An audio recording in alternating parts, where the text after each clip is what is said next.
ماہ رمضان المبارک کے پہلے دہے کا اختتام مساجد میں اسلام کی سربلندی کے لیے دعائیں۔ ماہ رمضان المبارک کے پہلے رحمت کے دہے کا اختتام ہو گیا۔ شہر کی تاریخی مکہ مسجد، دیگر مساجد کے علاوہ فنکشن ہالز اور دیگر مقامات پر 3 پاروں کی تلاوتیں ہوئی۔ فرزندان توحید نے خش و خواص کے ساتھ اس پہلے دہے کا مکمل کیا۔ مکہ مسجد میں حافظ قاری مولانا محمد رضوان قریشی نے نماز تراویح کی امامت کی۔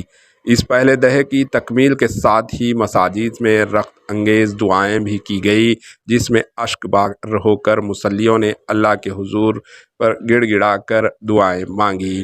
اس موقع پر اسلام کے سربلندی، عالم اسلام کے مسلمانوں کے جان و مال کے تحفظ، مظلوم مسلمانوں کی حفاظت، مسلمانوں کے عروج، ترقی، استعماری طاقتوں کی سازشوں اور ناپاک منصوبوں سے پوری دنیا کے مسلمانوں کے محفوظ رکھنے، ایک مرتبہ پھر پوری دنیا پر مسلمانوں کی شاندار ماضی کی طرح اسلامی نظام کے قیام، اسلامی شعراء، اسلامی طرز زندگی اور خالق ارض و سما کی رضا نصرت الہی کے ذریعے دنیا میں مسلمانوں کو نئے انقلاب کا نقیب بنانے کے لیے طویل دعائیں مانگی گئی۔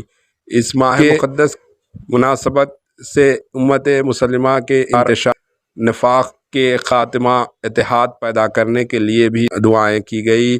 علماء نے زور دیتے ہوئے کہا کہ اگر ہم متحد ہو جائیں اور اللہ تعالیٰ کو راضی کر لیں تو نصرت الہی یقیناً ہم کو مل سکتی ہے اور ایک مرتبہ پھر پورے عالم میں ہمارا بول بال ہو سکے گا۔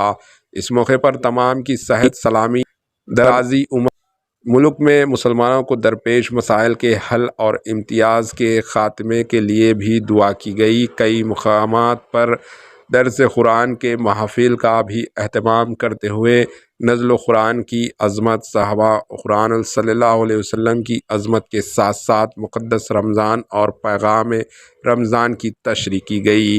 ساتھ ہی خصوصی وظائف، دعائیں اور تہجد کا سلسلہ مساجد میں پہلے دہے کے اختتام کے باوجود بھی جاری ہے۔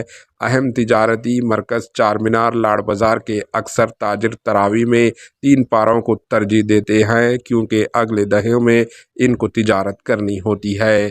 یہ تاجرین عشاء کی نماز کے بعد عموماً دکانات بند کر دیتے ہیں اور نماز تراویح کے بعد ہی دکانات کھولتے ہیں، کیونکہ عموماً پہلے دہی میں لوگ شاپنگ کو کم آتے ہیں۔ اس دہے کے اختتام کے بعد شاپنگ میں بتدریج اضافہ ہو جاتا ہے۔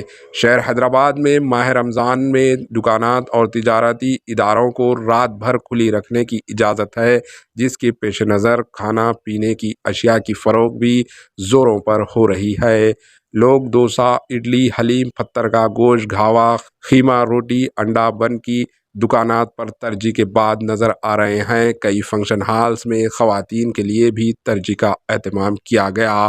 رمضان الکریم کے مناسبت سے حکومت کی جانب سے بھی وسیع انتظامات کیے گئے ہیں۔ حیدرآباد میں رات کے اوقات جاری رہنے والے بازاروں کے پاس سیکورٹی کے مناسب انتظامات کیے گئے ہیں۔ آئیے دیکھتے ہیں AHN نیوز چینل کے سینئر صحافی سید یوسف الدین کی یہ report. Bureau report, AHN news.